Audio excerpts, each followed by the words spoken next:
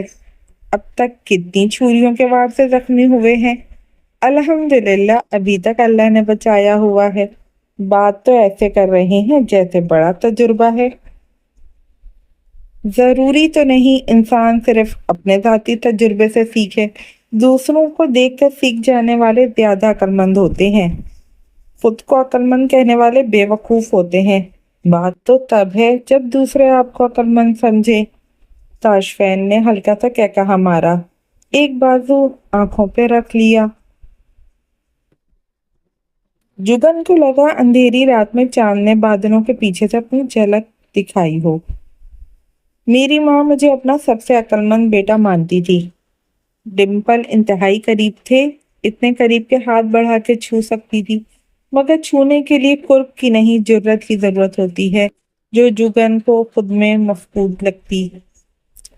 بڑی مشکل سے اپنی نظر کا زاویہ بدل کر بولی، آپ یہاں کیوں لیٹ گئے؟ یہ تو میرا کمرہ ہے۔ اب بیگم صاحبہ مروت کے مارے 2 دن تمہیں یہاں رکنے کی اجازت دے دی تو خود کو مالک نہ سمجھو۔ یہ کمرہ بچپن سے میری ملکیت ہے اور میں اپنی ملکیت چھوڑنے والوں میں سے نہیں ہوں۔ بے اختیار جگن کی زبان میں کھجلی ہوئی۔ ایک کمرہ نہیں چھوڑ سکتے اور بیوی کا کیا جسے پہلے ہی دن اکیلا چھوڑ دیا؟ بازو کے نیچے تاشفین نے آنکھیں کھولی، ہونٹ سختی سے بچے ہوئے تھے۔ وہ میرا نہیں تمہارا فیصلہ تھا۔ پلیز ذرا اٹھ کر لائٹ بند کر دو یا کسی دوسرے کمرے میں چلی جاؤ، مجھے کل ڈیوٹی پہ بھی جانا ہے۔ ایک دفعہ پھر وہ خاموشی سے آنکھیں بند کر کے لیٹ گیا۔ جگن اپنی جگہ سے اٹھی تاکہ لائٹ بند کر سکے۔ دل میں وہ تاشفین کو اپنے اتنے پاس موجود دیکھ کر خوش تھی۔ اس وقت وہ عام طور پہ اجنبی نظر آنے والا تاشفین نہیں تھا، ہنس بھی رہا تھا، بات بھی کر رہا تھا، جس میں طنز کم تھا۔ جگن مسکراتی ہوئی سوئچ بورڈ کی جانب گئی۔ ہاتھ بورڈ پر تھا، نظر موڑ کر بیڈ کی جانب دیکھا، پھر نظر تاشفین کے ہاتھ پہ گئی۔ جو بازو اس نے ہاتھوں پہ رکھا ہوا تھا اس بازو کا ہاتھ زخمی لگا۔ تصدیق کرنے کو وہ ماتھے پہ تیوری لیے قریب آئی، بیڈ کی پائنتی کے پاس کھڑے ہو کر جھجکتے ہوئے اپنا ہاتھ تاشفین کے زخمی ہاتھ پہ مس کیا۔ دوسرے پل جو ہوا اس کو بھونچکا کر گیا۔ تاشفین نے اس کا ہاتھ پکڑ کر اس کو زور سے کھینچا تھا اور وہ ایک جھٹکے کے ساتھ بیڈ پر اس کے برابر گری تھی۔ کیا تمہیں آگ سے کھیلنے کا بہت زیادہ شوق ہے؟ اس کا گلا خشک ہو گیا۔ پھٹی ہوئی آنکھوں سے تاشفین کی نظروں میں دیکھتے ہوئے بولنے کی کوشش میں منہ کھولا پر آواز نہ نکلی۔ دوسری دفعہ کی کوشش بھی ناکام ہوئی۔ سہمی ہوئی نظروں سے تاشفین کے بازو کو دیکھا جو اس کی کمر میں حائل تھا۔ جواب کیوں نہیں دینا آ رہا؟ ویسے تو بڑی ترم خان بنتی ہو۔ نہیں، کیا نہیں؟ جگن نے تھوک نکلا۔ پتا نہیں، تم مجھ سے ڈر رہی ہو؟ بالکل بھی نہیں۔ تاشفین کے ڈمپل گہرے ہوئے۔ تو کانپ کیوں رہی ہو؟ سردی لگ رہی ہے۔ سردی؟ جگن نے ہاں میں زور سے منڈی ہلائی۔ سردی لگ رہی ہے۔ سردی؟ جگن نے ہاں میں زور سے منڈی ہلائی۔ سردی میں پسینہ بھی آتا ہے۔ جگن کے چہرے پہ چوری پکڑے جانے کی خفت ابھری پر ہمت نہیں ہاری۔ بولی، مجھے آتا ہے۔ کیا آتا ہے؟ سردی میں پسینہ۔ سوری، میں لائٹ بند کرنے جا رہی تھی۔ مجھے نہیں لگتا اب اس کی ضرورت ہے۔ جگن نے خوف اور بے یقینی سے اس کی آنکھوں میں گہرائی تک دیکھا جہاں نیا جذبہ موجود تھا۔ جگن مبہوت ہو رہی تھی۔ اس شخص کا ہر روپ انوکھا لگتا، ایک ہی رات میں اس کے کتنے انداز دیکھ لیے تھے۔ اسپتال میں بھائی کے لیے ہمت بنا کھڑا تھا، ان لڑکوں سے نمٹتے وقت کوئی وحشی معلوم ہو رہا تھا، اور اس وقت جو تاشفین نظر آ رہا تھا وہ بالکل جدا تھا۔ آنکھوں میں انکہی کہانی، چہرے پہ نرم تاثر، پیشانی پہ بکھرے بال۔ وہ مہربان ہوا تو جگن نے کوئی احتجاج نہ کیا، اور احتجاج کرتی بھی کیوں؟